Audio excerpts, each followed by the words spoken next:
All right. Good evening and welcome back once again. This is Amuna. I pray everybody is doing well. I got a little caught up working on some stuff, but as promised, we're going to go ahead and put on the reading of The Color Purple, and then we're going to come back and discuss. So enjoy the reading.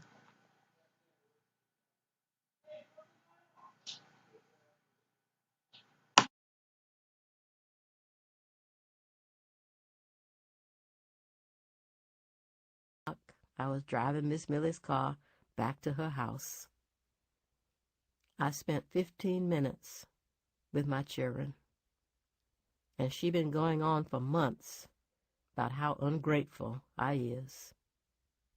White folks is a miracle of affliction, say Sophia.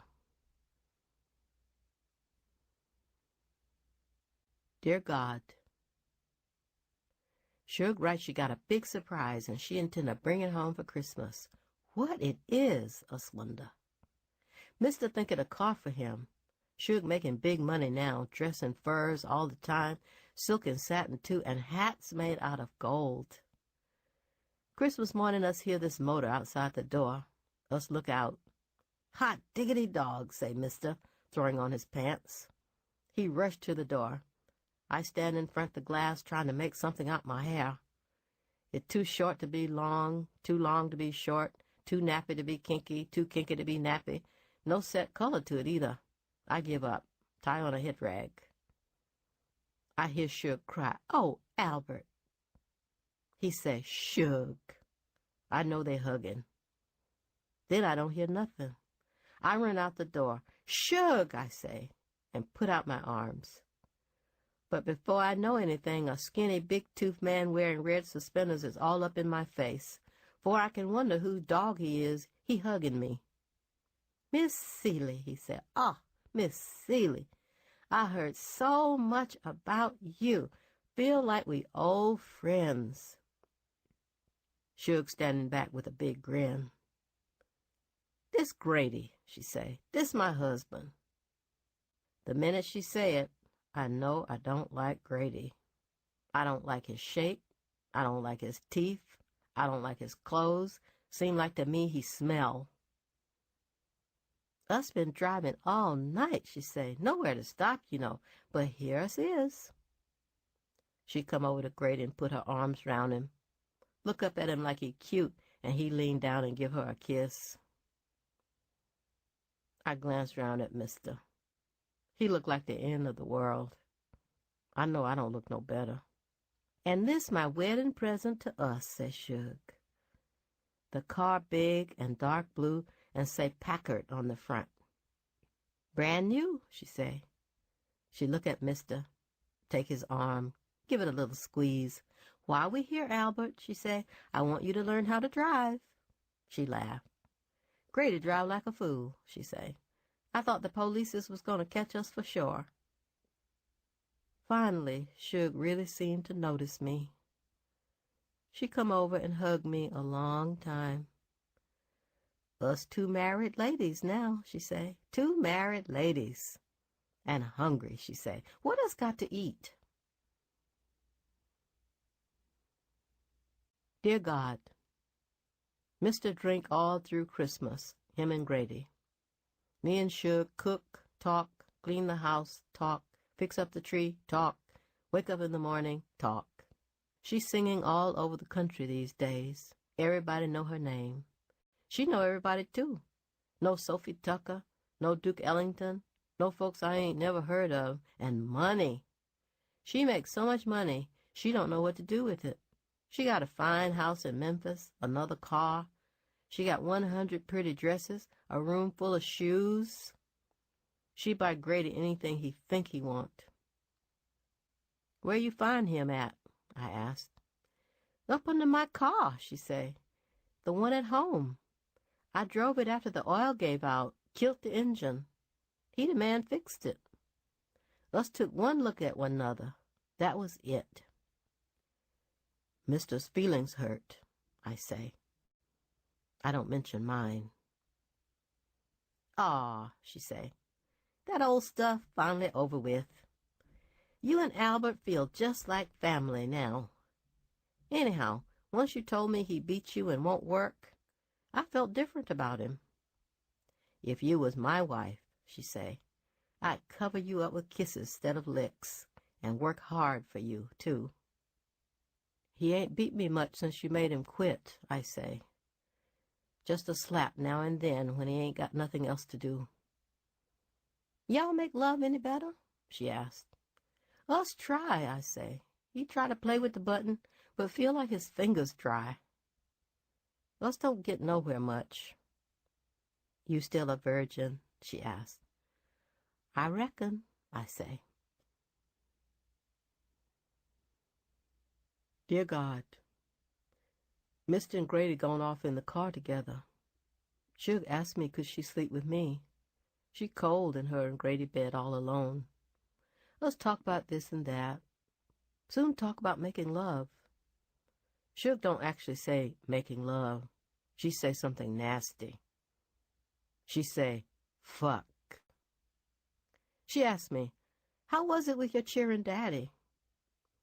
The girls had a little separate room, I say, off to itself, connected to the house by a little plank walk. Nobody ever come in there but Mama. But one time when Mama not at home, he come. Told me he want me to trim his hair. He bring the scissors and comb and brush on a stool. While I trim his hair, he look at me funny. He a little nervous, too, but I don't know why, till he grab hold of me and cram me up between his legs. I lay there quiet, listening to Shug breathe. It hurt me, you know, I say. I was just going on 14. I never even thought about men having nothing down there so big. It scared me just to see it, and the way it poke itself and grow. Shug's so quiet I think she sleep. After he threw, I say, he make me finish trimming his hair. I sneak a look at Shug. Oh, Miss Celie, she say, and put her arms round me. They black and smooth and kind of glowy from the lamplight. I start to cry too. I cry and cry and cry. Seemed like it all come back to me, laying there in Shug's arms. How it hurt and how much I was surprised. How it stung while I finished trimming his hair. How the blood dripped down my leg and messed up my stocking. How he don't never look at me straight after that. And Nettie. Don't cry. All right. Judging by the way this went the last time, I'm gonna have to monitor it a little bit more.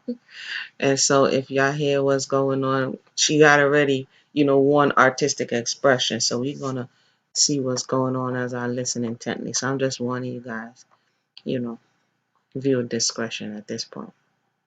Cry, Celie, Shug say. Don't cry. She start kissing the water as it come down side my face. After a while, I say, Mama finally asks, how come she find his hair in the girls' room if he don't never go in there like he say? That when he told her I had a boyfriend, some boy he say he seen sneaking out the back door. It the boy's hair, he say, not his. Just lying, huh? I'm sorry, I'm not even supposed to be cutting it off, but let me play. You know how she loved to cut anybody's hair, he say. I did love to cut hair, I say to Shug, since I was a little bitty thing. I'd run go get the scissors if I saw hair coming, and I'd cut and cut long as I could. That how come I was the one cut his hair. But always before I cut it on the front porch. It got to the place where every time I saw him coming with the scissors and the comb and the stool, I start to cry. Shug say, well, sir, and I thought it was only white folks do freakish things like that. My mama died, I tell Shug. My sister Nettie run away. Mister come get me to take care of his rotten children. He never asked me nothing about myself. He climb on top of me and fuck, even when my head bandaged. Nobody ever loved me, I say. She say, All right, yeah, we're not gonna, yeah, Celie. Some inappropriate things. I have to read ahead here. Let's continue. Mom. I think that part was in the movie. Shug liked Squeak too. Try to help her sing. They sit in Odessa's front room with all the children crowded round them, singing and singing. Sometimes Swain come with his box, Harpo cook dinner, and me and Mister and the prize fighter bring our appreciation. It nice. Shug say to Squeak, Mary Agnes, you ought to sing in public. Mary Agnes say, no. She think 'cause she don't sing big and broad like Shug, nobody want to hear her. But Shug say she wrong. What about all them funny voices you hear singing in church, Shug say? What about all them sounds that sound good, but they not the sounds you thought folks could make? What about that? Then she start moaning. Sound like death approaching. Angels can't prevent it. It raised the hair on the back of your neck. But it really sound sort of like panthers would sound if they could sing. I tell you something else, Shug say to Mary Agnes. Listening to you sing, folks get to thinking about a good screw. Oh, Miss Shug, say Mary Agnes, changing color. Shug say, what? Yo, why is Shug doing the most, man? I'm not even the type of mood today. Shug is doing the most, yo. Sexually explicit. Yo, Shug is trying to debase the population. Is this why Shug got kicked out of court, man? Out of church? And you'll make piss pots of money. Yellow like she is, stringy hair and cloudy eyes, the men'll be crazy about her. Ain't that right, Grady? She say. Grady looked a little sheepish. Grin. Mama, you don't miss a thing, he say.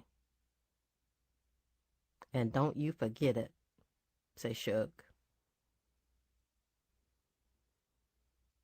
Dear God, this the letter I've been holding in my hand. Dear Celie, I know you think I am dead, but I am not. I've been writing to you, too, over the years. But Albert said you'd never hear from me again, and since I never heard from you all this time, I guess he was right.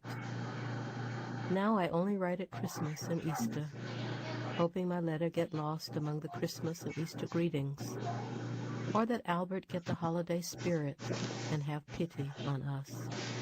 There is so much to tell you that I don't know hardly where to begin, and anyway, you probably won't get this letter either.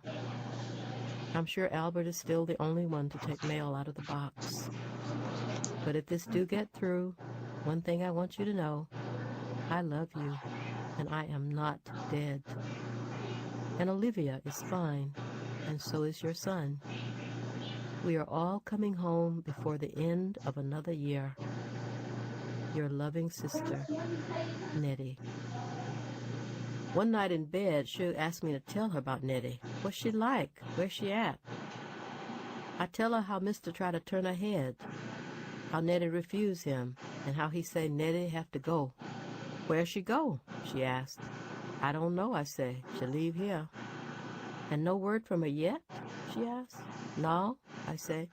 Every day when Mister come from the mailbox, I hope for news, but nothing come. She dead, I say.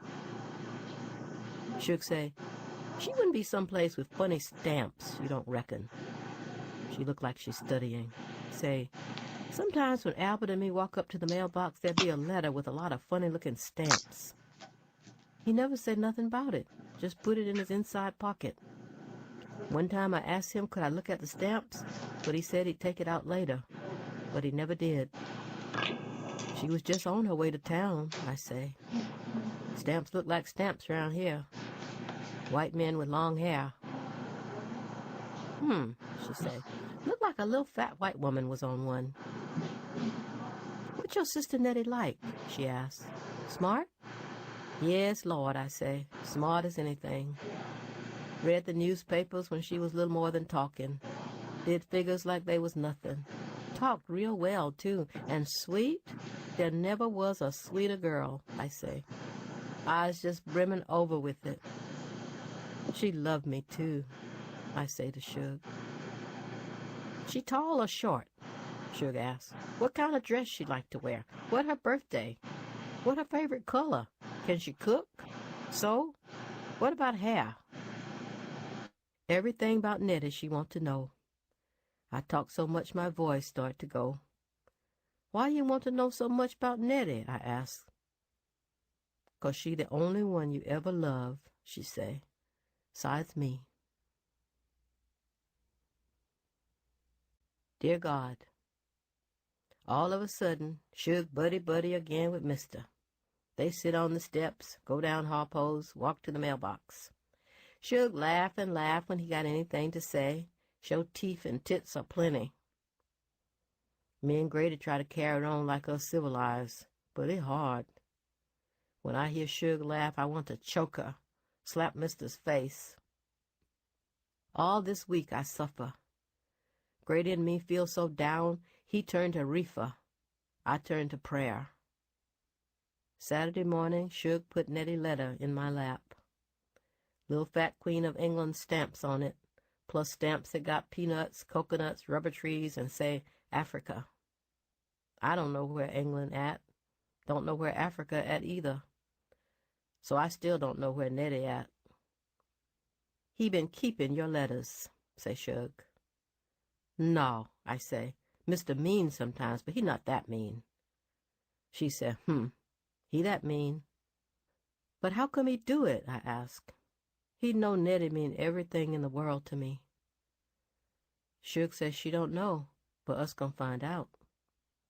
Us seal the letter up again and put it back in Mister's pocket. He walk round with it in his coat all day. He never mention it. Just talk and laugh with Grady, Harpo, and Swain, and try to learn how to drive Shug car. I watch him so close, I begin to feel a lightning in the head. Before I know anything, I'm standing behind his chair with his razor open. Then I hear Shug laugh like something just too funny. She said to me, I know I told you I need something to cut this hangnail with, but Albert get real niggerish about his razor. Mister looked behind him. Put that down, he say. Women. Always needing to cut this and shave that, and always gumming up the razor. Shug got her hand on the razor now. She say, oh, it looked dull anyway. She taking sling. Rick was born in 2014. He was diagnosed at the age of Sling it back in the shaving box. All day long I act just like Sophia. I stutter, I mutter to myself, I stumble about the house crazy for Mister's blood. In my mind, he falling dead every which way. By time night come, I can't speak. Every time I open my mouth, nothing come out but a little burp. Shug tell everybody I got a fever, and she put me to bed. It probably catching, she say to Mister. Maybe you better sleep somewhere else. But she stay with me all night long. I don't sleep. I don't cry. I don't do nothing. I'm cold, too. Pretty soon, I think maybe I'm dead. Shug hold me close to her and sometimes talk. One thing my mama hated me for was how much I loved to fuck, she say. She never loved to do nothing that had anything to do with touching nobody, she say. I try to kiss her. She turned her mouth away. Said, cut that out, Lily. Lily Shug's real name. She just so sweet they call her Shug. Yo, yo, Virgin. Oh boy, greetings and welcome for those who just joined us. Yo, I'm trying to multitask, but Shug is doing the most, son. Whose character is Shug based on? Shug, no wonder Shug has some issues going on. I wonder if somebody bothered her when she was young too, fam. I don't know. I'm gonna have to pay attention to the screen. My daddy loved me to kiss and hug him, but she didn't like the looks of that. So when I met Albert, and once I got in his arms, nothing could get me out. It was good, too, she say. You know, for me to have 3 babies by Albert, and Albert weak as he is, it had to be good. I had every one of my babies at home, too. Midwife come, preacher come, a bunch of the good ladies from the church. Just when I hurt so much I don't know my own name, they think a good time to talk about repent. She laughed. I was too big a fool to repent. Then she said, I loved me some Albert. I don't even want to say nothing. Where I'm at, it peaceful, it calm. No Albert there, no Shug, nothing. Shug say, the last baby did it. They turned me out. I went to stay with my mama wild sister in Memphis. She just like me, mama say. She drank, she fight, she loved men's to death. She work in a roadhouse, cook, feed 50 men, screw 55. Shug talk and talk. And dance, she say. Nobody danced like Albert when he was young. Sometime us did the moochie for an hour. After that, nothing to do but go somewhere and lay down. And funny. Albert was so funny. He kept me laughing. How come he ain't funny no more? She asked. How come he never hardly laugh? How come he don't dance? She say. Good God, Celie, she say. What happened to the man I love? She quiet a little while. Then she say, I was so surprised when I heard he was going to marry Annie Julia, she say. Too surprised to be hurt. I didn't believe it. After all, Albert knew as well as me that love would have to go some to be better than ours. Us had the kind of love couldn't be improved. That's what I thought. But he weak, she say. His daddy told him I'm trash. My mama trashed before me. His brothers say the same. Albert tried to stand up for us, get knocked down. One reason they give him for not marrying me is 'cause I have children. But they his, I told old mister. How us know that? He asked. Poor Annie Julia, Shug say. She never had a chance. I was so mean and so wild, Lord. I used to go around saying, I don't care who he married to. I'm gonna fuck him. She stopped talking a minute. Then she say, and I did too. Us fuck so much in the open, us give fucking a bad name. But he fucked Annie Julia too, she say. And she didn't have nothing, not even a liking for him. Her family forgot about her once she married. And then Harpo and all the children started to come. Finally, she started to sleep with that man that shot her down. Albert beat her. The children dragged on her. Sometimes I wonder what she thought about while she died. I know what I'm thinking about, I think. Nothing. And as much of it as I can. I went to school with Annie Julia, Shug say. She was pretty, man. Black as anything, and skin just as smooth. Big black eyes look like moons, and sweet, too. Hell, say Shug, I liked her myself. Why I hurt her so? I used to keep Albert away from home for a week at a time. She'd come and beg him for money to buy groceries for the children. I feel a few drops of water on my hand. And when I come here, says Shug, I treated you so mean, like you was a servant. And all because Albert married you. And I didn't even want him for a husband, she say. I never really wanted Albert for a husband. But just to choose me, you know. 'Cause nature had already done it. Nature said, you two folks, hook up. 'Cause you're a good example of how it's supposed to go. I didn't want nothing to be able to go against that. But what was good between us must have been nothing but bodies, she say. 'Cause I don't know the Albert that don't dance, can't hardly laugh, never talk about nothing, beat you and hid your sister Nettie's letters. Who he? I don't know nothing, I think. and glad of it.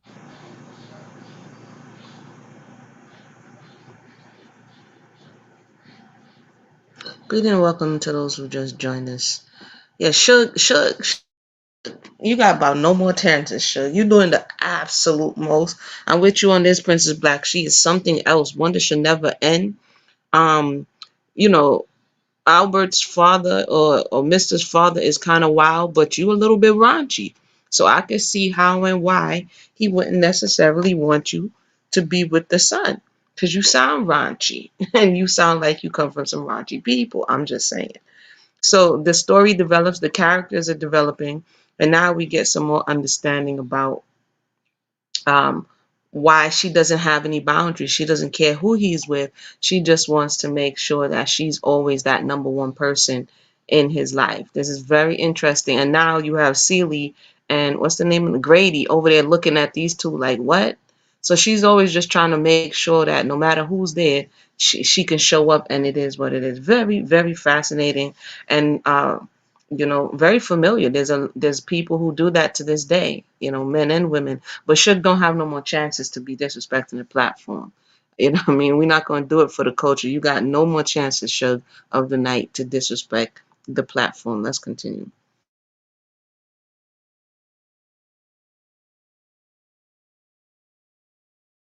Dear God, now that I know Albert hid in Nettie's letters, I know exactly where they is. They in his trunk. Everything that means something to Albert go in his trunk. He keep it locked up tight, but Shug can get the key. One night, when Mr. and Grady gone, us open the trunk. Us find a lot of Shug's underclothes, some nasty picture postcards, and way down under his tobacco, Nettie's letters, bunches and bunches of them. Some fat, some thin, some open, some not. How is going to do this? I asked Shug. She says, simple. We take the letters out of the envelopes, leave the envelopes just like they is. I don't think he look in this corner of the trunk much, she say.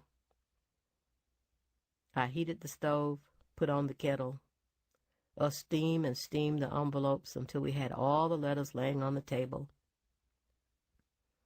Then us put the envelopes back inside the trunk. I'm going to put them in some kind of order for you, say Shug.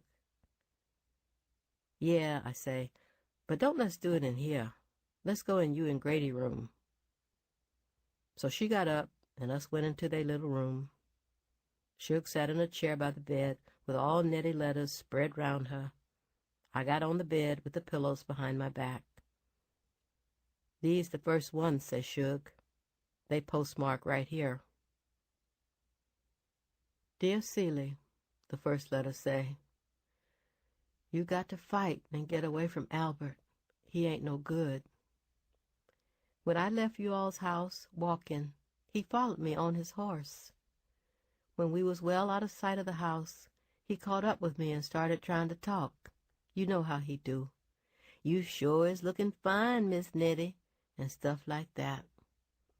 I tried to ignore him and walk faster, but my bundles was heavy and the sun was hot.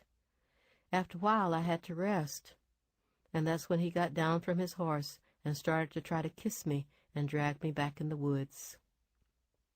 Well, I started to fight him, and with God's help, I hurt him bad enough to make him let me alone. But he was some mad. He said because of what I'd done, I'd never hear from you again, and you would never hear from me. I was so mad myself, I was shaking. Anyhow, I got a ride into town on somebody's wagon, and that same somebody pointed me in the direction of the Reverend Mister's place. And what was my surprise when a little girl opened the door, and she had your eyes set in your face. Love, Nettie. Next one said, Dear Celie, I keep thinking it's too soon to look for a letter from you, and I know how busy you is with all Mister's children, but I miss you so much. Please write to me soon as you have a chance. Every day I think about you, every minute. The lady you met in town is named Corinne. The little girl's name is Olivia. The husband's name is Samuel. The little boy's name is Adam. They are sanctified, religious, and very good to me. They live in a nice house next to the church where Samuel preaches, and we spend a lot of time on church business. I say we because they always try to include me in everything they do, so I don't feel so left out and alone. But God, I miss you, Celie. I think about the time you laid yourself down for me. I love you with all my heart. Your sister, Nettie. Next one say, Dearest Celie, by now I am almost crazy. I think Albert told me the truth and that he is not giving you my letters. The only person I can think of who could help us out is Pa, but I don't want him to know where I am. I asked Samuel if he would visit you and Mr. just to see how you are. But he says he can't risk putting himself between man and wife, especially when he don't know them. And I felt bad for having to ask him. He and Corinne have been so nice to me. But my heart is breaking. It is breaking because I cannot find any work in this town, and I will have to leave. After I leave, what will happen to us? How will we ever know what is going on? Corinne and Samuel and the children are part of a group of people called Missionaries of the American and African Missionary Society.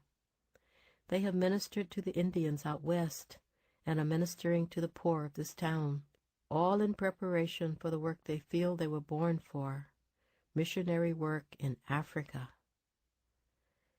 I dread parting from them because in the short time we've been together, they've been like family to me.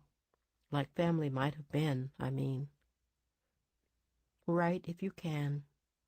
Here are some stamps. Love, Nettie.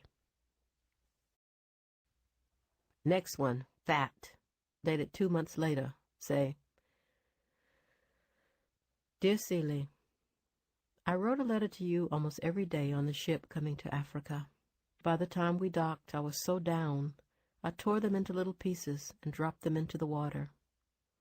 Albert is not going to let you have my letters, and so what use is there in writing them? That's the way I felt when I tore them up and sent them to you on the waves. But now I feel different. I remember one time you said your life made you feel so ashamed. You could even talk about it to God. You had to write it, bad as you thought your writing was. Well, now I know what you meant. And whether God will read letters or no, I know you will go on writing them, which is guidance enough for me. Anyway, when I don't write to you, I feel as bad as I do when I don't pray, locked up in myself and choking on my own heart. I am so lonely, Celie. The reason I am in Africa is because one of the missionaries that was supposed to go with Corinne and Samuel to help with the children and was setting up a school suddenly married a man who was afraid to let her go and refused to come to Africa with her. So there they were, all set to go, with a ticket suddenly available and no missionary to give it to. At the same time, I wasn't able to find a job anywhere around town. But I never dreamed of going to Africa. I never even thought about it as a real place, though Samuel and Corinne and even the children talked about it all the time. Miss Beasley used to say it was a place overrun with savages who didn't wear clothes. Even Corinne and Samuel thought like this at times. But they know a lot more about it than Miss Beasley or any of our other teachers, and besides, they spoke of all the good things they could do for the downtrodden people from whom they sprang. People. The moment you stop apologizing for yourself is the moment you win.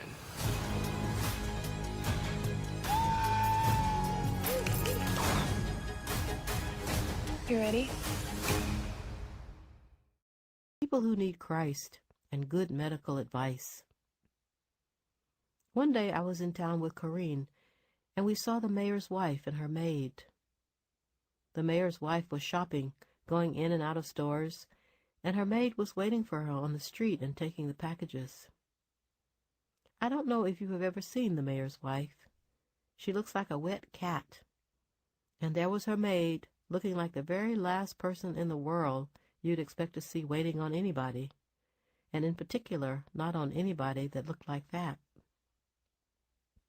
I spoke, but just speaking to me seemed to make her embarrassed, and she suddenly sort of erased herself.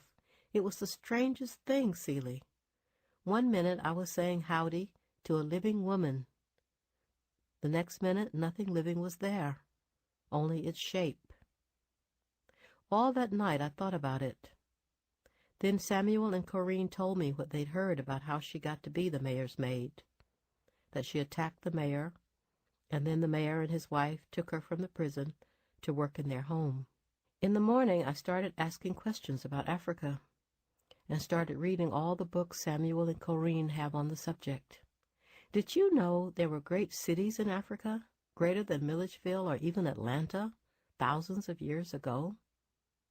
That the Egyptians who built the pyramids and enslaved the Israelites were colored?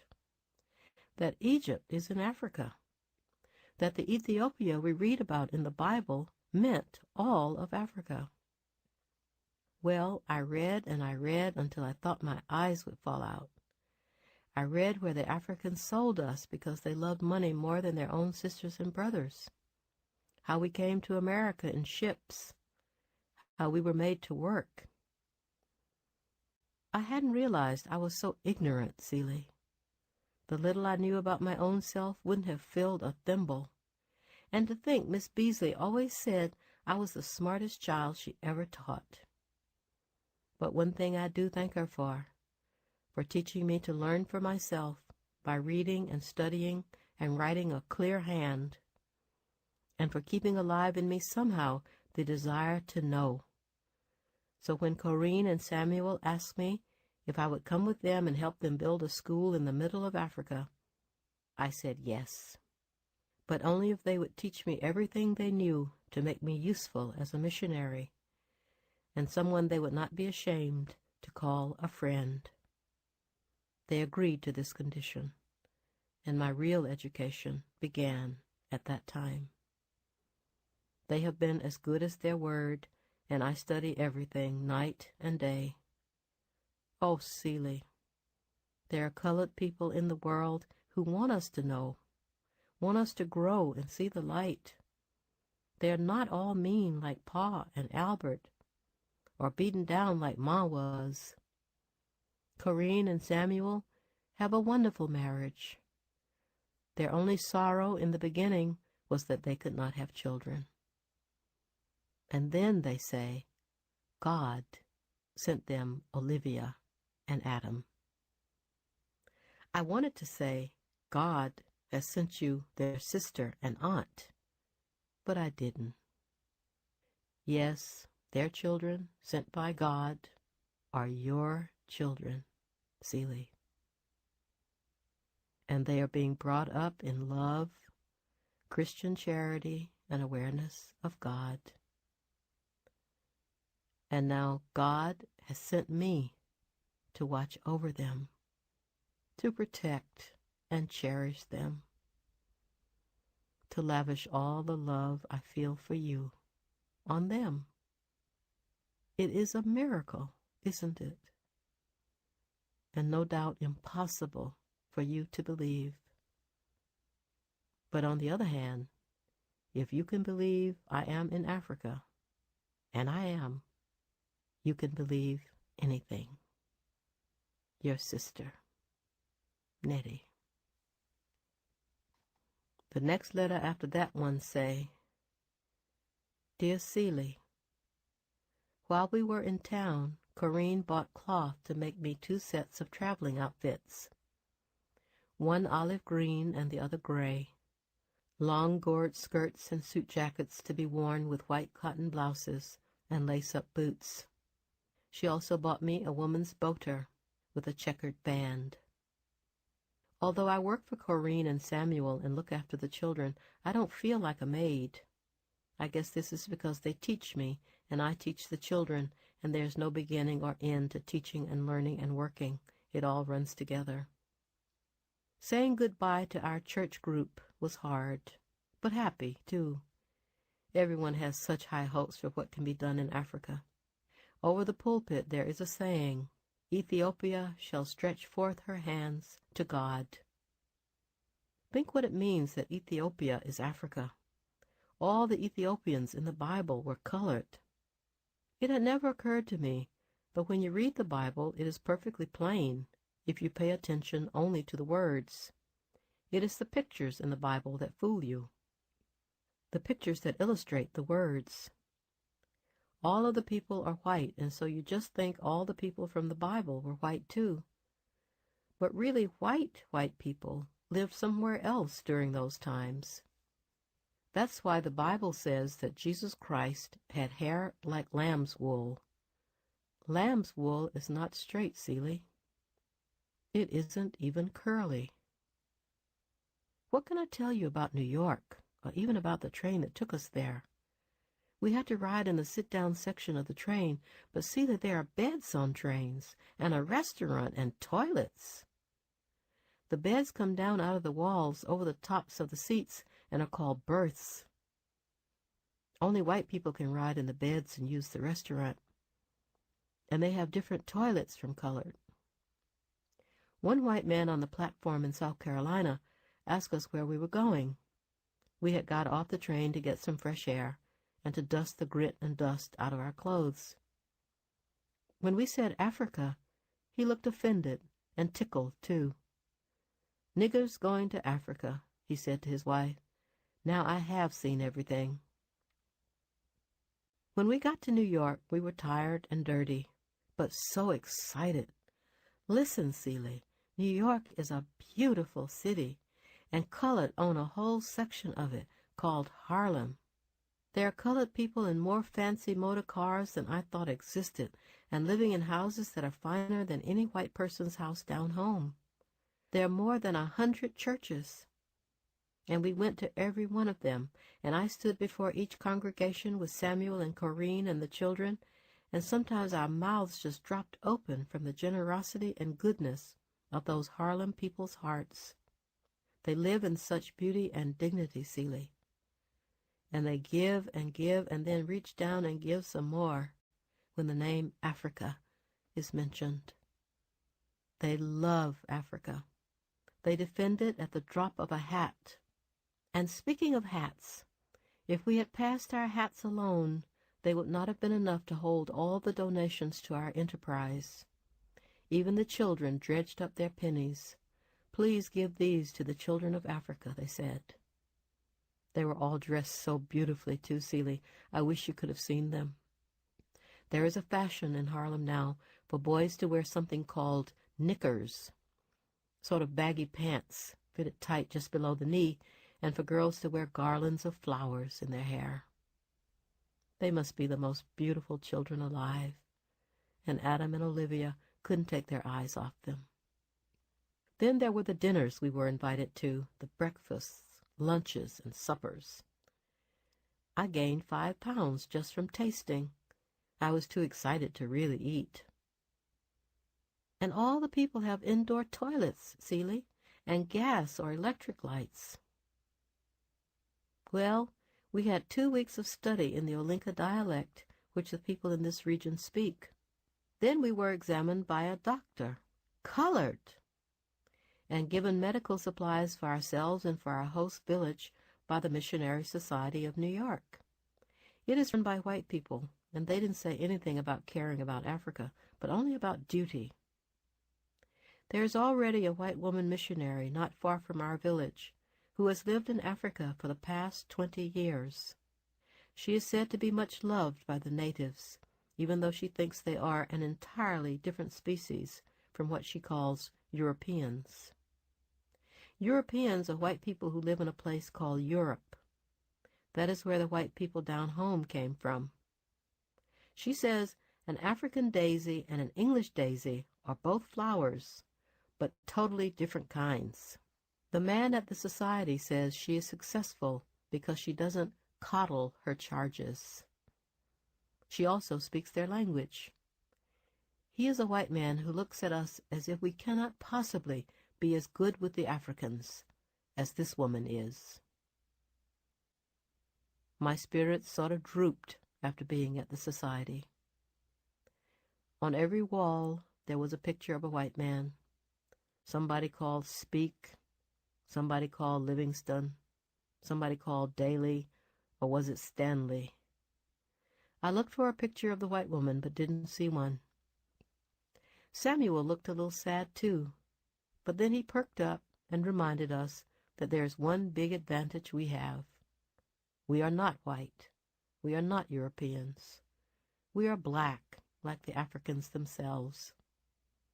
And that we and the Africans will be working for a common goal, the uplift of black people everywhere.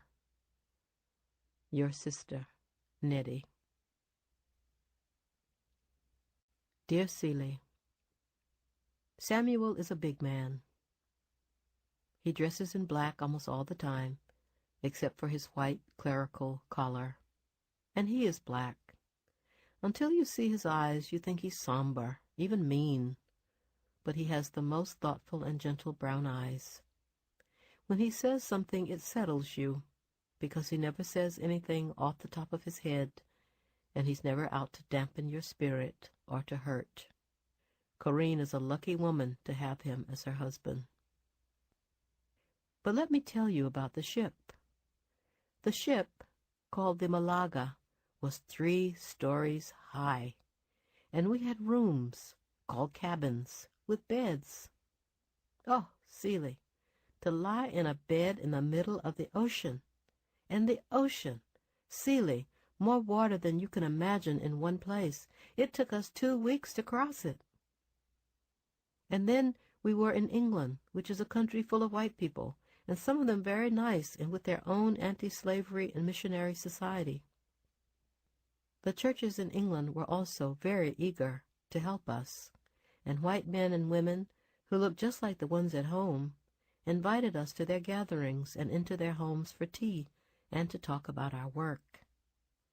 Tea, to the English, is really a picnic indoors. Plenty of sandwiches and cookies, and of course, hot tea.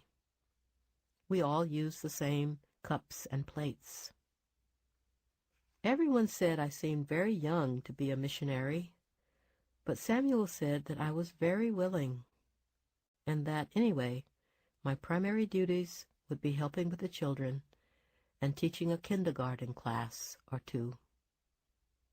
Our work began to seem somewhat clearer in England, because the English have been sending missionaries to Africa and India and China and God knows where all for over 100 years.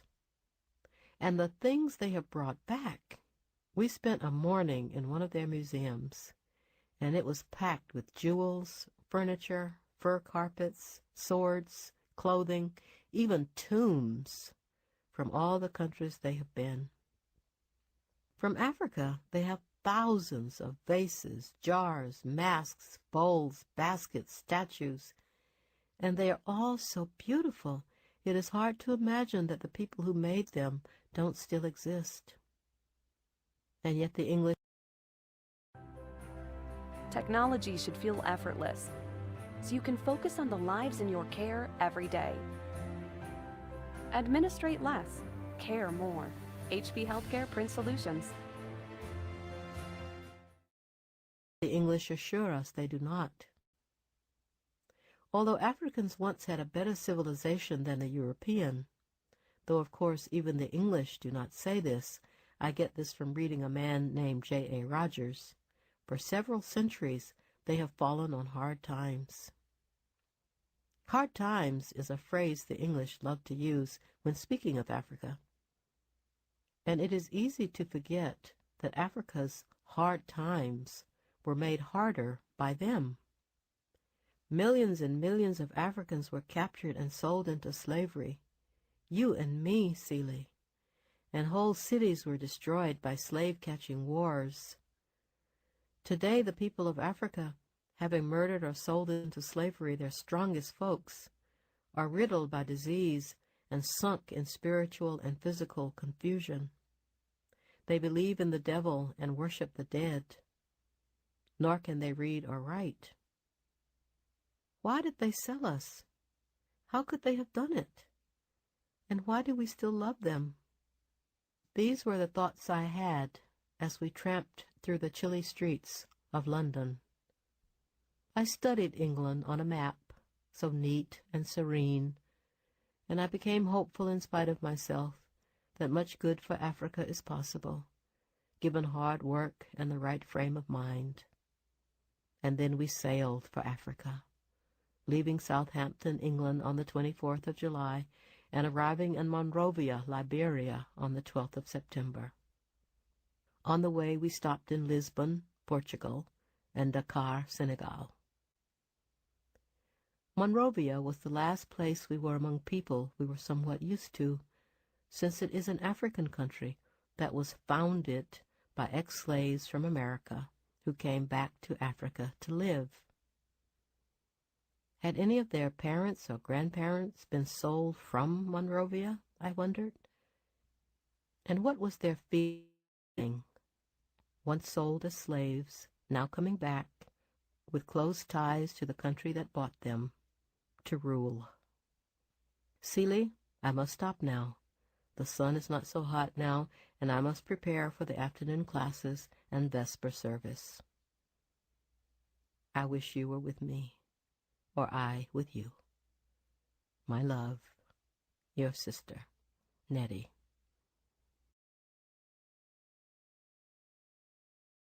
Listen.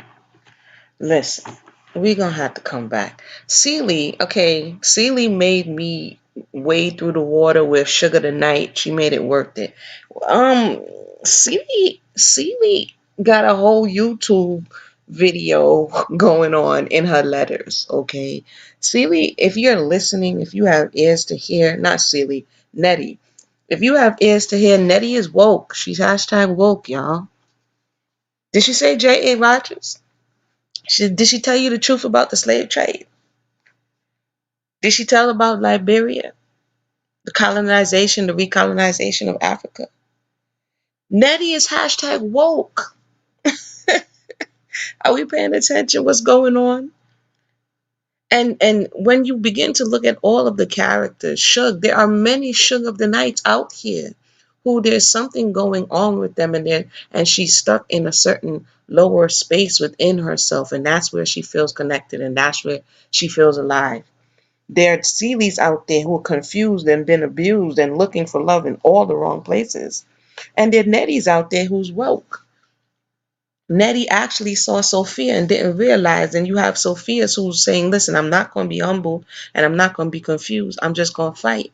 And you have Alberts out there who wanted to love, but the system didn't allow for it to support it because he picked and chose possibly the wrong woman, right? I mean, if you look at all of the representations, they're there. We may not necessarily like all the way in which the author has written it. I think when she got the F-bomb, she was like, yeah, I'm going to just say a few more times just to make myself feel good. F-bomb, F-bomb, F-bomb. Because I'm like, yo, for real, you could have switched that up, though. I'm just saying. I can't come write your book, but you could have switched that up.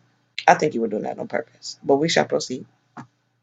But Nettie right now makes me want to just keep playing. It's 10 o'clock, but Nettie is dropping science on y'all right now. I don't know if y'all feeling that. Let me finish. Don't let me get let me finish. Let me finish. All right, let me let Nettie rock out. Nettie, let me see where we at. I have to wash this thing. I'm over here testing the product. I gotta wash it off my face. It been on my face the whole time. Nettie been dropping science. Now Nettie, we at 329. Let me write this down. Hold on. We at 329. Let me finish. Nettie is dropping it like it's hot. Okay, she's putting her on. She's going back for the captives. She's trying to get her sister woke. You see what I'm saying? She's trying to let her know outside of that, everything is not what you have been accustomed to. Right? There is more. But what happens is when we don't care about your degrees, we don't care if you can read, your world becomes very small, because when you read, your world expands. But when you can't read necessarily and you don't have access to the outside world, then you become very disparaged, especially if you're in an abusive space. Your world becomes very small and you're easier to manipulate. And so because Albert felt as though he didn't get what he wanted, he's going to make sure that nobody else does either. This is just, look now, look now. Yeah, I gotta wash this thing off my face. You're welcome, sweetie. I know Nettie was spitting science. We still in the middle of Nettie's letters. Uh, we gonna pick up. She's in Monrovia. We know that's in Liberia. Um, if we don't know the history of Liberia, definitely check that out. See that they were trying to recolonize the continent, do the backwards type of vibration. That colony project even came from earlier on, where they were trying to figure out, well, what are we going to do with all these Negroes? And there was the colonization project. We went over that on this channel as well, just to line up with what I'm going to give you the exact name, because I have to get better with the name. Even during Thomas Jefferson's colonization project. Uh, and he wrote in his book that, hey, I don't think it's going to be a good idea that if we stay here with these Negroes. You understand? No, they didn't call it the colonization project. They called it, he didn't think it was a good idea. So they went and they tried to set up places like Liberia to try to send people back to, but it didn't necessarily work the way they thought it was going to work. And so this is where Nettie is going to. I have to, let me see. Hold on one second. Colonization Society. There's so much in my mind, man. Society, it was called something like that. Yeah, American Colonization Society. I got to check all the files in my mind. This file, that file. It was called the American Colonization Society. Let me pull it up real quick so that we could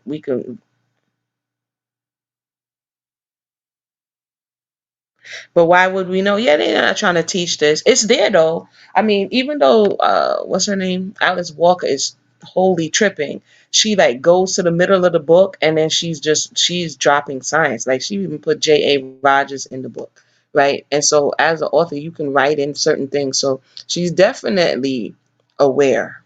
You know what I mean? She's definitely. Let me stop sharing this screen right here. Let me pull up the colonization project so we can rock with Nettie and understand what Nettie is dropping.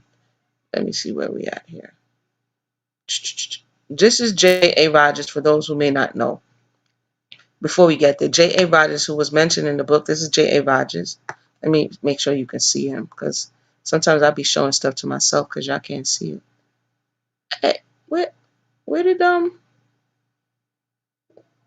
come on, peoples. Oh, there it went. I'm like, where did the StreamYard thing go? Wait, let me take this off the screen. Hold on. Stand by.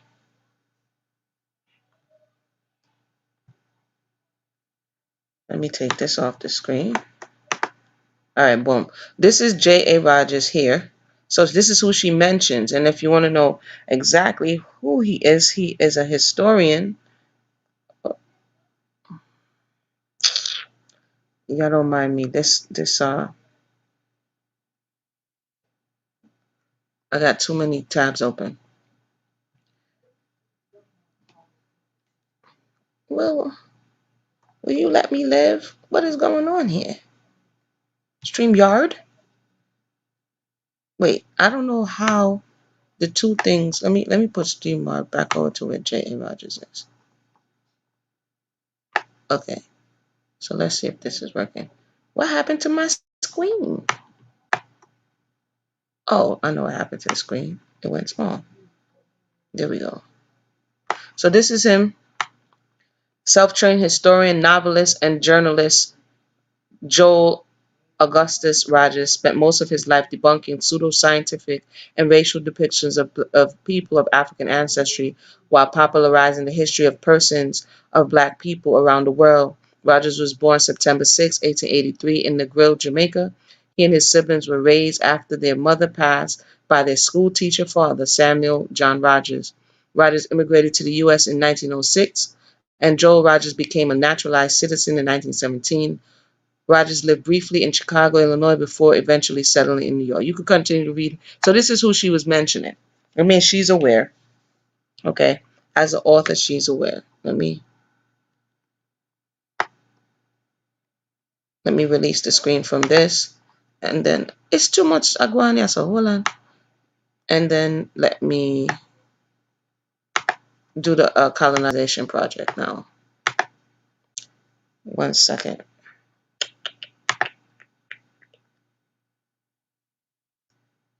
One second. The colonization project, if we're not familiar with it. I keep calling it the colonization. American Colonization Society. Y'all know when it gets late, you already know. You already know what happens. Here.